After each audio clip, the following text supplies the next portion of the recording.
Hola, hola, bienvenidos todos, bienvenidos a una nueva clase y espero que estén muy, pero muy bien. El día de hoy vamos a continuar hablando sobre los mecanismos de defensa y el mecanismo de defensa que vamos a abordar el día de hoy se llama aislamiento, un aislamiento psicológico.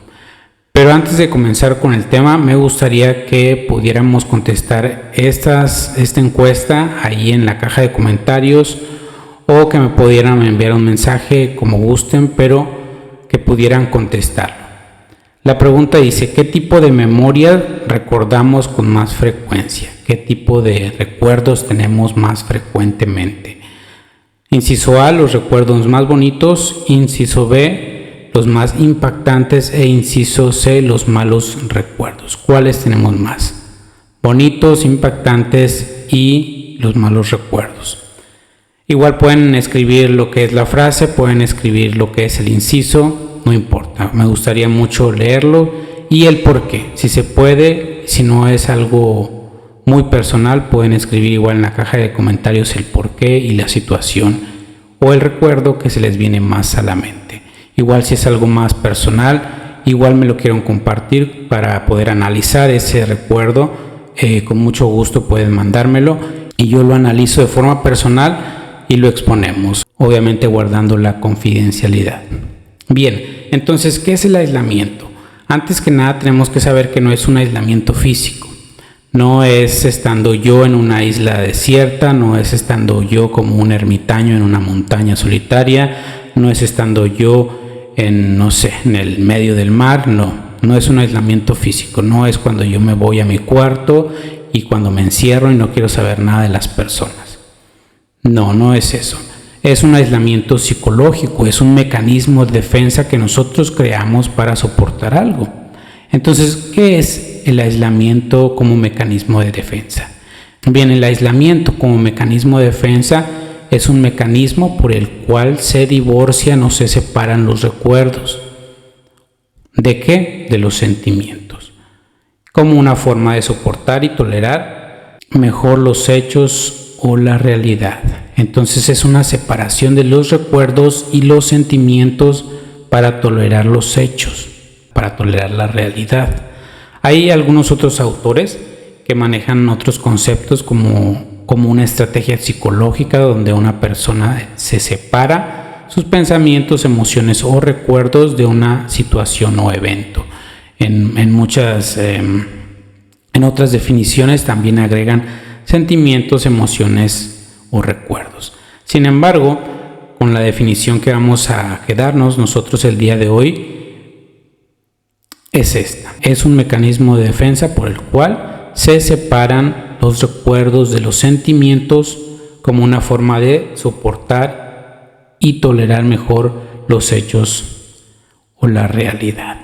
Entonces, para esto tenemos que conocer dos conceptos: el concepto de los recuerdos y el concepto de los sentimientos, porque recordemos que se separan o se divorcian estas dos entes, entonces tenemos que entender qué son.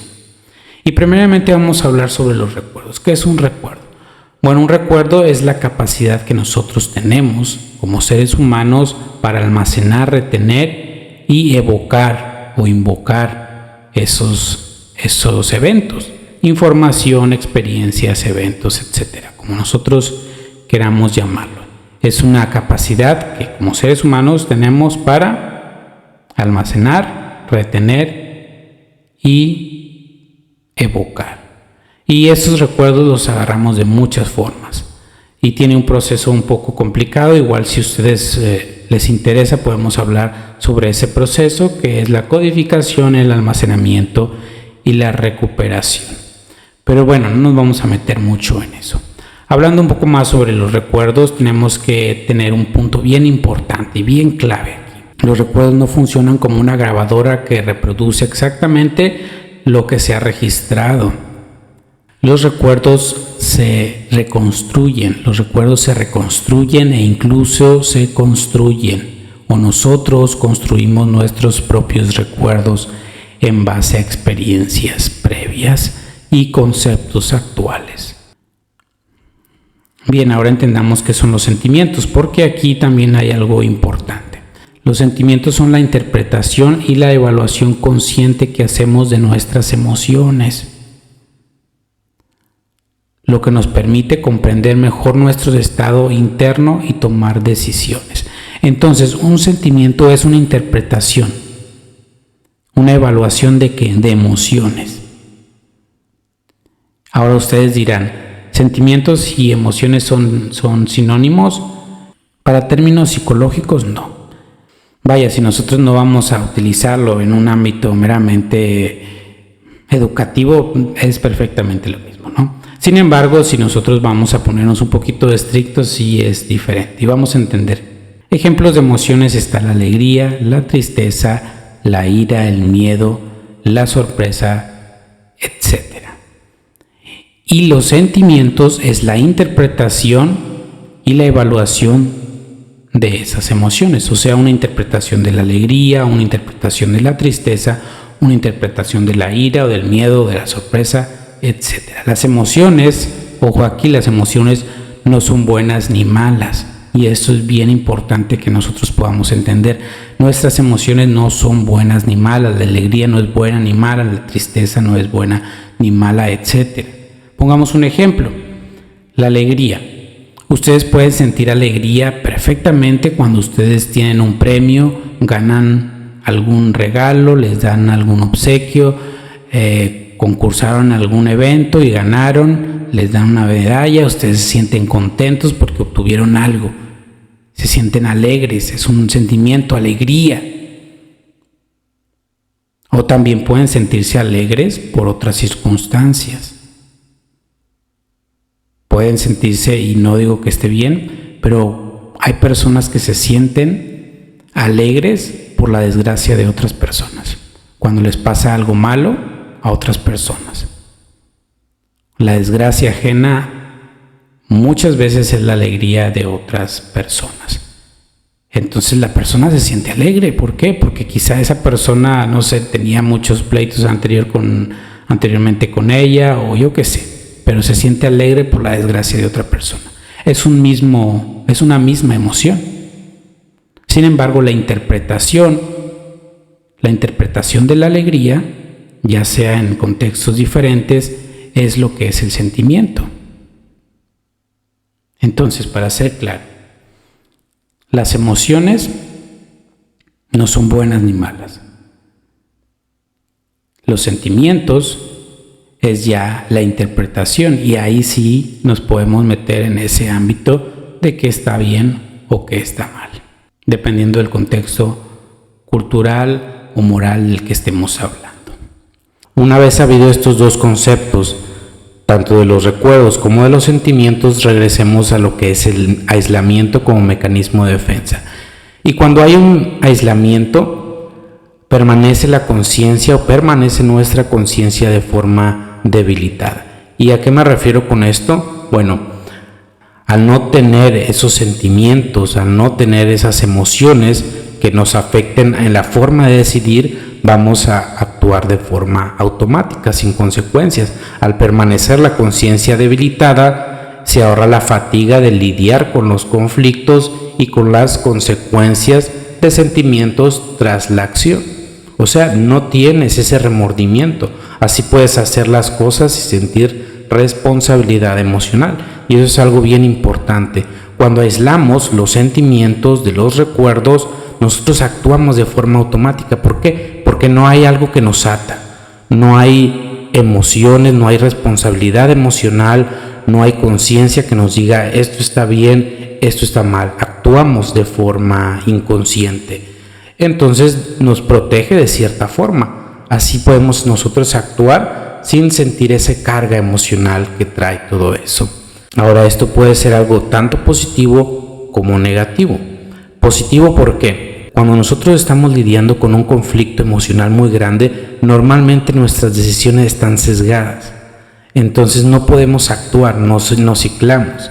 Y al tener ese aislamiento emocional, nosotros actuamos rápido. Eso es algo bueno. Sin embargo, cuando ese aislamiento es demasiado marcado o lo hemos llevado por mucho tiempo, puede causar problemas. Ahorita vamos a hablar sobre ese tipo de problemas, pero antes de eso hablemos sobre los tipos o ejemplos de aislamiento. Tenemos 3 tipos de aislamiento: el aislamiento afectivo, el aislamiento de pensamiento y el aislamiento de acciones. El aislamiento afectivo es separar las emociones de las experiencias. Es como hablar sobre un evento traumático sin sentir remordimientos, sin sentir emociones, simplemente hablas y no muestras ninguna emoción. El aislamiento de pensamiento, es aislar una idea o un pensamiento que hay en tu mente de un contexto. Por ejemplo, en la neurosis obsesiva, donde se pueden aislar los pensamientos obsesivos de una idea. Y el aislamiento de acciones, trata de aislar una acción de sus consecuencias. ¿Cómo o con qué? Con rituales obsesivos, donde se separan las acciones de sus motivos. Y esto es algo bien interesante, los rituales obsesivos. ¿Por qué? Porque las personas con aislamiento, especialmente el aislamiento de acción, utilizan mucho estos rituales obsesivos. ¿Y qué son estos rituales obsesivos? Bien, los rituales obsesivos o los rituales, en pocas palabras, se refiere a comportamientos repetitivos que una persona realiza con el fin de bloquear ciertos pensamientos o emociones que resultan ansiógenas. Estos rituales pueden manifestarse como acciones concretas, como lavarse las manos repetidamente, cantar, contar, tener ciertas formas o credos de pensamientos que se repiten para evitar que pensamientos no deseados emerjan o para establecer una sensación de control y seguridad. Estos rituales vienen cuando la persona siente esa emoción no deseada, esa idea no deseada, ese sentimiento no deseado, y utilizan rutinas para poder olvidar o desconcentrarse de ese sentimiento. Sin embargo, esto puede traer consecuencias, y estas son las consecuencias que pueden traer tanto los rituales como el aislamiento. El primero son los trastornos obsesivos compulsivos. Especialmente cuando una persona utiliza el aislamiento, frecuentemente va a utilizar rituales para poder olvidar esos sentimientos, y al utilizar esos rituales con mucha frecuencia vamos a traer trastornos obsesivos compulsivos. Sin embargo, ese es un tema ya más amplio. Igual, si les gustaría que hablara sobre los que son los trastornos obsesivos compulsivos, con mucho gusto lo hablo. Otras consecuencias es la apatía. Cuando separamos las emociones de nuestras acciones, normalmente nos volvemos personas muy apáticas. No nos importan los sentimientos, no nos importan las emociones de las personas ni las de nosotros, entonces actuamos de una forma muy fría. Y también pueden dificultar las capacidades de procesar y expresar emociones, lo que puede llevar a la acumulación de sentimientos no gestionados. Entonces se va a reprimir.